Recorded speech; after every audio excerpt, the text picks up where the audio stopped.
Alhamdulillah. Kerja di mana? Aku diterima jadi anggota Banser. Banser NU.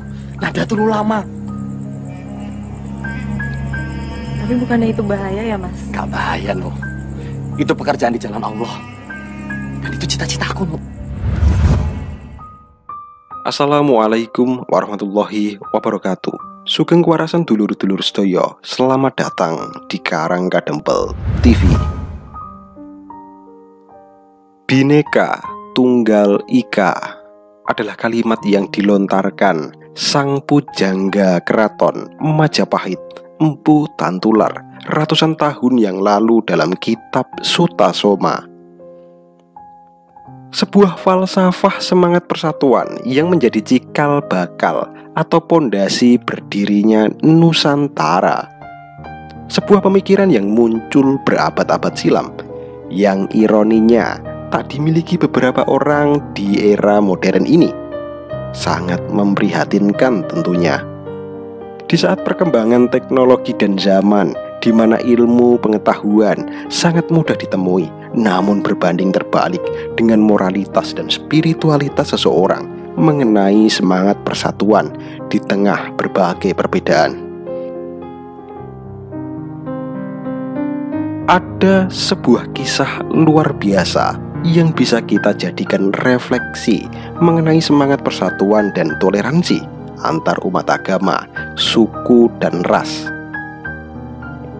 Kisah tersebut datang dari sang malaikat penyelamat, Banser Rianto. Kita mundur sejenak 20 tahun silam, mengenang tragedi air mata negeri kita tercinta. Rianto, seorang pahlawan kemanusiaan yang akan terus dikenang sepanjang masa. Ia anggota Banser Nahdlatul Ulama, gugur saat menjaga gereja pada malam Natal. Atas nama cinta dan kemanusiaan, ia memberi pelajaran berharga pada negeri ini.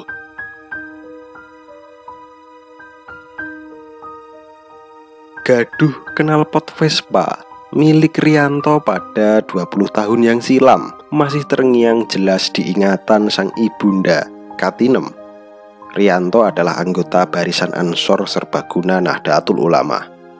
Saat itu malam Natal, tepatnya tanggal 24 Desember tahun 2000 silam, bersama 4 sahabat lainnya, Rianto mendapatkan tugas menjaga gereja Ebenezer Mojokerto. Rianto bukanlah anggota polisi atau tentara, tapi ia hanyalah anggota Banser yang tak punya label abdi negara.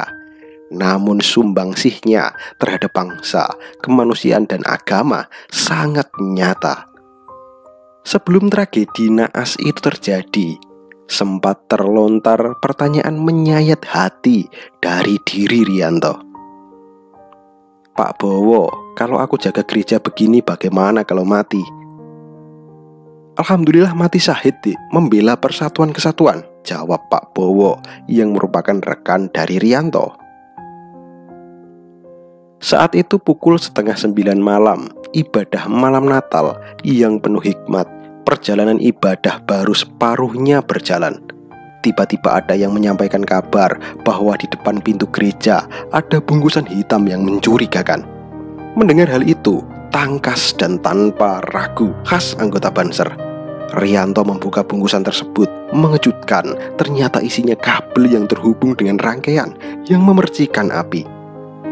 Mungkin saat itu Rianto tahu bahwa itu adalah bom. Mungkin ia punya kesempatan untuk kabur sesegera mungkin untuk menyelamatkan diri. Namun ia tidak begitu.